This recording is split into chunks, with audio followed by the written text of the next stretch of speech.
ಕೇಳಿಸೈತಾ? Hello hello, mic testing. ಎಲ್ರಿಗೂ ಮಾಧ್ಯಮ ಮಿತ್ರರಿಗೆ, ನಮ್ಮ ಸ್ನೇಹಿತರಿಗೆ ಬರ್ತ್ಡೇಗೆ ವಿಶ್ ಮಾಡೋಕ್ಕೆ ಬಂದಿರೋ ಎಲ್ರಿಗೂ ಧನ್ಯವಾದಗಳು. ಈ 28 ವರ್ಷ ಆಯ್ತದೆ ನನಗೆ. ಯಾವತ್ತೂ ಬರ್ತ್ಡೇ ಸೆಲೆಬ್ರೇಟ್ ಮಾಡ್ಕೊಂಡಿರಲ್ಲ. ಕೇಕೆಲ್ಲ ಕಟ್ ಮಾಡಿ ಒಂದು ದಿನ ಬರ್ತ್ಡೇ ಸೆಲೆಬ್ರೇಟ್ ಆಯ್ತದೆ, ಅದು ಮಾಡ್ಕೊತೀನಿ. ಅದು ಈ ಥರ ಇಷ್ಟೊಂದು ಗ್ರ್ಯಾಂಡಾಗಿ ಮಾಡ್ಕೊತೀನಿ ಅಂತ ನನಗೂ ಗೊತ್ತಿರಲ್ಲ ನಿಜವಾಗ್ಲೂ. ಆ ಎರಡು ಬರ್ತ್ಡೇ ಒಂದು ಖುಷಿ ಆದರೆ, ಇನ್ನೊಂದು ನಮ್ಮ ಪಳಾರ್ ಅಂತ ಸಿನಿಮಾ ಅನೌನ್ಸ್ಮೆಂಟು, ಅದ್ರ ಮುಹೂರ್ತ, ಅದು ಇನ್ನೂ ತುಂಬ ಖುಷಿ ತಂದು ಕೊಟ್ಟಂಥ ವಿಚಾರ. ಇನ್ನೊಂದು, ಇದೇ ದೇವಸ್ಥಾನದಲ್ಲಿ ಯಾಕೆ ಇದೇ ದೇವಸ್ಥಾನದಲ್ಲಿ ಮಾಡಬೇಕು ಅಂದ್ಕೊಂಡು ಅಂದರೆ, ನಾನು ಮುಂಚೆ ಇದೇ ಏರಿಯಾದಲ್ಲಿ ಇದ್ದಿದ್ದು. ಹಲೋ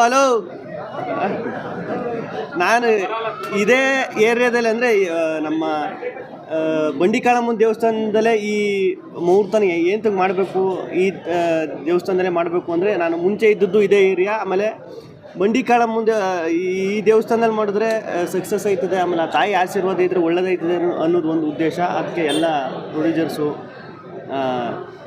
ಡೈರೆಕ್ಟ್ರು ಎಲ್ಲ ಸೇರಿ ಈ ಥರ ಪ್ಲ್ಯಾನ್ ಮಾಡಿಕೊಂಡು ಕೇಳಿ. ಯಾರು ಬರ್ತ್ಡೇ ವಿಶ್ ಮಾಡ್ತೀರಾ ಅನ್ಕಂಡೆ, ಯಾರೂ ಮಾಡಿಲ್ಲ. Thank you madam. ಹೇಳ್ಬಿಟ್ಟು ಮಾಡಿಸ್ಕೋಬೇಕು.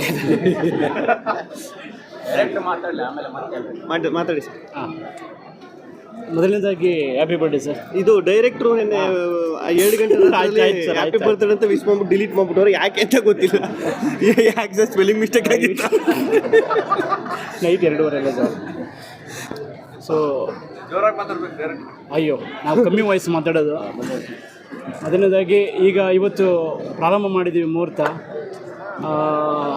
ಪಳಾರಂತ ಡೈಟ್ಲು ತುಂಬ ಖುಷಿ ಆಗ್ತಿದೆ. ಗಿಲ್ಲಿ ನಟ ಅವ್ರನ್ನ ನನ್ನ ಏನು ಕಾಮಿಡಿ ಸ್ಟ್ರೆಂತ್ ಇದೆ, ಹ್ಯೂಮರು, ಅದಕ್ಕೆ ಪೂರಕವಾಗಿ ಸುಮಾರು 4-5 ತಿಂಗಳು, ಇನ್ನೂ 4-5 ತಿಂಗಳು ಕೂತ್ಕೊಂಡು ಜೊತೆಲಿ ವರ್ಕ್ ಮಾಡಿದ್ವಿ. ಸ್ಕ್ರಿಪ್ಟ್ ವರ್ಕ್ ಎಲ್ಲ ಕಂಪ್ಲೀಟ್ ಆಗಿದೆ. ಸೊ ಇವತ್ತು ಪೂಜೆ ಮಾಡಿ ಸ್ಟಾರ್ಟ್ ಮಾಡ್ತಾ ಇದ್ದೀವಿ.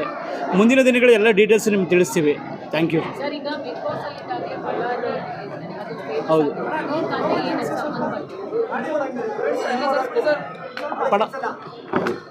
ಅಂದರೆ ನಮ್ಮ ಸ್ವಲ್ಪ ಜ್ವರಕ್ಕೆ ಪಳಾರ್ ಫೇಮಸ್ ಆಗಿದೆಯಲ್ಲ, ಆ ವರ್ಡು ನಮ್ಮ ಕ್ಯಾರೆಕ್ಟರ್ಗೆ ತುಂಬ ಶೂಟ್ ಆಗ್ತಿದೆ. ಅಂದರೆ ತುಂಬ ಕಿಲಾಡಿ ಪಾತ್ರ, ಅದು ತುಂಬ ಕಿಲಾಡಿತನ ಇರುತ್ತೆ ಪಾತ್ರದಲ್ಲಿ. ಹಾಗಾಗಿ ಆ ಪಳಾರ್ ಅನ್ನೋ ಟೈಟ್ಲು ಶೂಟ್ ಆಗುತ್ತೆ ಅಂತ ಇಟ್ಕೊಂಡ್ವಿ. ಅಂದರೆ ಮುಂಚೆ ಅಂದರೆ ಈಗ ಬಿಗ್ ಬಾಸ್ ಇಂದ ಹೊರಗೆ ಬಂದ ತಕ್ಷಣ ಸುಮಾರು ಆಫರ್ಗಳು ಬಂದಿತ್ತು. ಬಟ್ ಪರ್ಟಿಕ್ಯುಲರ್ ಆಗಿ ಈ ಸಿನಿಮಾನೇ ಯಾಕೆ ಓಕೆ ಮಾಡ್ತೀವಿ? ಅದೇ ಈಗ ನಾನು ಈಗ ಇಂಡಸ್ಟ್ರಿಯಲ್ಲಿ ಸ್ವಲ್ಪ ಈ ಆರ್ಟ್ ಡಿಪಾರ್ಟ್ಮೆಂಟಲ್ಲಿ ಅಸಿಸ್ಟೆಂಟ್ ಡೈರೆಕ್ಟರ್ಗೆಲ್ಲ ಮಾಡಿರೋದ್ರಿಂದ ರೈಟ್ ಅಂದರೆ ಎಲ್ಲ ಬರ್ತೇವೆ. ಅದರಲ್ಲಿ ಒಳ್ಳೆ ಆಯ್ಕೆ ಏನಿದೊಂದು ಬೇಕಾಗಿತ್ತು ಅಣ್ಣ. ಆಮೇಲೆ ನಮ್ಮ ಇದಕ್ಕೆಲ್ಲ ಕಾರಣ ಸುಪ್ರೀತ್ ಸರ್. ಕೇಳಿಸ್ತಾ ಇಲ್ವಣ್ಣ? ಸಾರಿ, ಇಲ್ಲಿ ನೋಡ್ಕೊಂಡು ಮಾತಾಡ್ಬೇಕಲ್ಲ. ಅದೇ ಈಗ ನಾನು ಇಂಡಸ್ಟ್ರಿಯಲ್ಲಿ ಒಂದು ಆರ್ಟ್ ಡಿಪಾರ್ಟ್ಮೆಂಟು, ಅಸಿಸ್ಟೆಂಟ್ ಡೈರೆಕ್ಟ್ರು ಅಲ್ಲಿಂದ ಮಾಡ್ಕೊಂಬಂದಿರೋದ್ರಿಂದ ಒಂದು ರೈಟ್ ಸಿನಿಮಾ ಯಾವುದು, ರೈಟ್ ಈಗ ತುಂಬ ಆಫರ್ಗಳು, ತುಂಬ ಅವಕಾಶಗಳು ಬರ್ತವೆ. ಅದರಲ್ಲಿ ಬೆಸ್ಟ್ ಯಾವುದು ಅಂತ ನೋಡಬೇಕಾಗಿತ್ತು. ಆಮೇಲೆ ಇದಕ್ಕೆಲ್ಲ ಮೇಯ್ನ್ ಕಾರಣ ಸುಪ್ರೀತ್ ಸರ್ ಅಂತ. ಸುಪ್ರೀತ್ ಸರ್ ನಿಮಗೆಲ್ಲ ಗೊತ್ತಿರ್ತದೆ. ಅವರು ಮುಂಚೆಯಿಂದನೂ ಪರಿಚಯ, ಮುಂಚೆಯಿಂದನೂ ಅದು ಮಾತುಕತೆ ನಡೀತಾನೆ ಇತ್ತು. ಬಿಗ್ ಬಾಸಿಂದ ಬಂದ ಮೇಲೆ ಅದು ಫೈನಲ್ ಆಗಿ ಈ ಥರ ಒಂದು ಮಾಡುವ ಅಂತ ಚಂದ್ರಮೋಹನ್ ಸರ್, ಆಮೇಲೆ ಮುಂಚೆಯಿಂದನೂ ಇವ್ರು ಸಿನಿಮಾ ಬಾಂಬೆ ಮಿಠಾಯಿ ಅಂತ ಸಿನಿಮಾ ಡೈರೆಕ್ಷನ್ ಮಾಡಿದ್ರಲ್ಲ, ನಾನು ಕಾಲೇಜಲ್ಲಿ ಇದ್ದಾಗ ನೋಡಿದ್ದು, ಫಸ್ಟ್ ಇಯರ್ಲಿದ್ದೆ ಆ ಸಿನಿಮಾ. ಇವ್ರು ಮೀಟ್ ಮಾಡಿದಾಗ ಫಸ್ಟ್ ಅದೇ ಹೇಳಿದೆ, ಸರ್ ತುಂಬ ಇಷ್ಟ ಸರ್ ಆ ಸಿನಿಮಾ, ಕಾಲೇಜಲ್ಲಿ ಇದ್ದಾಗ ನೋಡಿದೆ ಅಂತ. ಅದೇ ಈಗ ನಾನು ಏನೇ ಆದ್ರೂ ಈ ಆರ್ಟಿಸ್ಟು ಅಂತ ಬಂದಾಗ, ಸಿನಿಮಾ ಅಂತ ಬಂದಾಗ, ಈಗ ನಾನು ಏನೇ ರಿಯಾಲಿಟಿ ಶೋ ಏನೇ ಮಾಡಿದ್ರು ಸಿನಿಮಾ ಅಂತ ಬಂದಾಗ ನನಗೂ ಅಷ್ಟೇ ಹೊಸ ಹೆಜ್ಜೆನೇ ಇದು. ಹಂಗಾಗಿ ಈಗ ನಾನು ಈಗ ಡೈರೆಕ್ಟ್ರು, ಪ್ರೊಡ್ಯೂಸರು ಎಲ್ಲ ಹೊಸಬ್ರಿ ಆಗ್ಬಿಟ್ರೆ ಅದೊಂದು ಭಯ ಇರ್ತದೆ ಎಲ್ಲ.